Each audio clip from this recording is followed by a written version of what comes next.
October 30th, Saint Alonso Rodriguez, also known as Alphonsus Rodriguez. He was the third of 11 children in the family of the wealthy wool merchant Diego Rodriguez. He met the Jesuits early on when Blessed Peter Favre stayed with them for a while, and at 14 he was sent to study under the order. But his father died within a year, and Alonso returned home to learn and manage the business. He married Mary Suarez at the age of 26. His business started to decline, and the couple lost 2 children in infancy, leaving them with 1 son. His business continued to erode further, and then his wife died, making him a widower in his early 30s. This succession of misfortune turned Alonso's thoughts to what God might be calling him. He sold the business and moved in with his sisters, who helped raise his son and taught him prayerful meditation.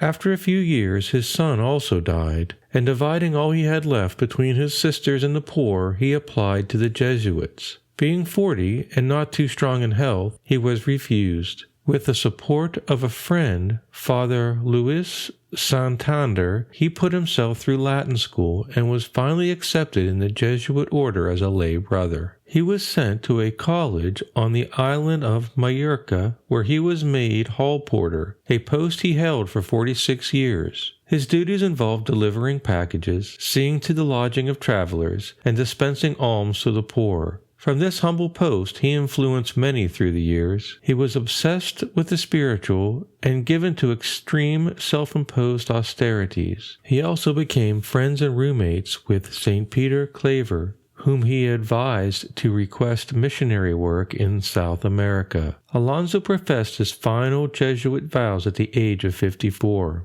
He was reputed to heal by fervent prayer. The night before his death was spent in a visionary ecstasy. He also left behind a collection of manuscripts and journal entries, random thoughts, and simple illustrations, musings on things spiritual that are remarkable for their simplicity, sound and correct doctrine, and spiritual understanding. They were published as Spiritual Works of Blessed Alonso Rodriguez in Barcelona in the year 1885. In October 1617, Alonso sensed that his end was at hand. After receiving Holy Communion on October 29th, all pain of mind and body left him. He lay in an unbroken ecstasy until midnight of October 31st, when a terrible agony began. After half an hour he again became peaceful. Looking around lovingly at his brethren, he kissed the crucifix and cried out, "Jesus," then died. He was canonized in the year 1888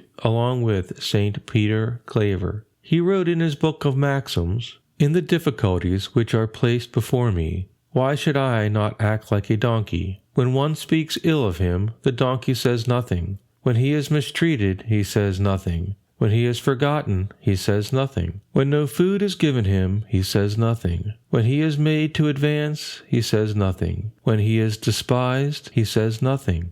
When he is overburdened, he says nothing. The true servant of God must do likewise, and say with David, 'Before you I have become like a beast of burden.'"